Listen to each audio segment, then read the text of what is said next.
మన రక్షకుడైన యేసుక్రీస్తు నామములో అందరికీ వందనాలండి. ఈరోజు దేవుని మాటలు సామెతల గ్రంథము 28వ అధ్యాయము 9వ వచనము.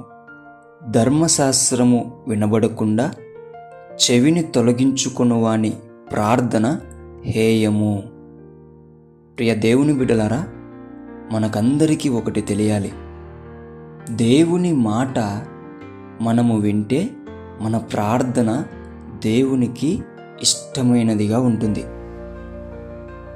అదే మనము దేవుని మాట వినకుండా మన చెవిని తొలగించుకుంటే మనము చేసే ప్రార్థన దేవునికి హేయమైనదిగా ఉంటుంది.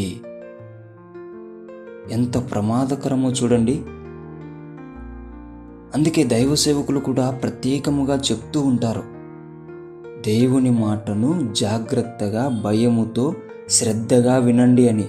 ఎందుకు అంటే ఆయన మాట మనం వింటేనే మన ప్రార్థన ఆయన ఇష్టముగా వింటాడు, లేదంటే అది హేయముగా మారుతుంది.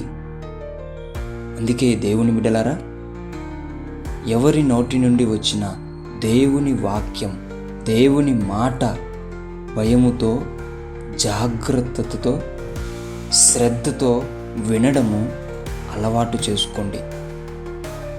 అప్పుడు నీ ప్రార్థన త్వరగా దేవునికి వినబడుతుంది, త్వరగా జవాబు కూడా వస్తుంది.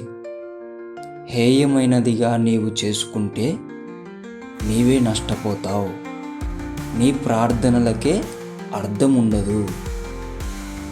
జాగ్రత్త దేవుని బిడ్డలారా, దేవుని మాటకు చెవిని తొలగించుకుంటున్నావేమో.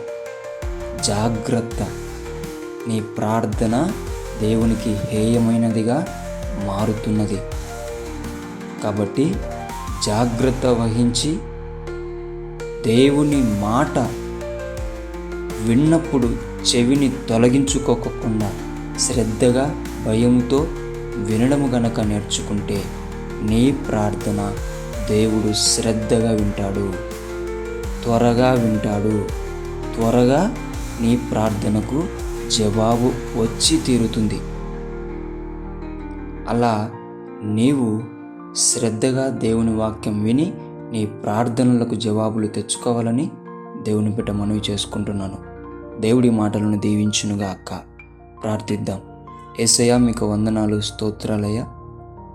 ఎవరైతే ఇంతవరకు నీ మాటకు చెవిని తొలగించుకుంటున్నారో వారందరికీ కూడా నీవు ఈ మాటల ద్వారా వారితో మాట్లాడి వారు చెవిని తొలగించుకోకుండా భయముతో, జాగ్రత్తతో, శ్రద్ధతో నీ మాటను విని వారి ప్రార్థనలకు జవాబులు తెచ్చుకునే బిడలుగా నీవు వారిని తయారు చేయమని యేసు నామములో ప్రార్థిస్తున్నాం తండ్రి.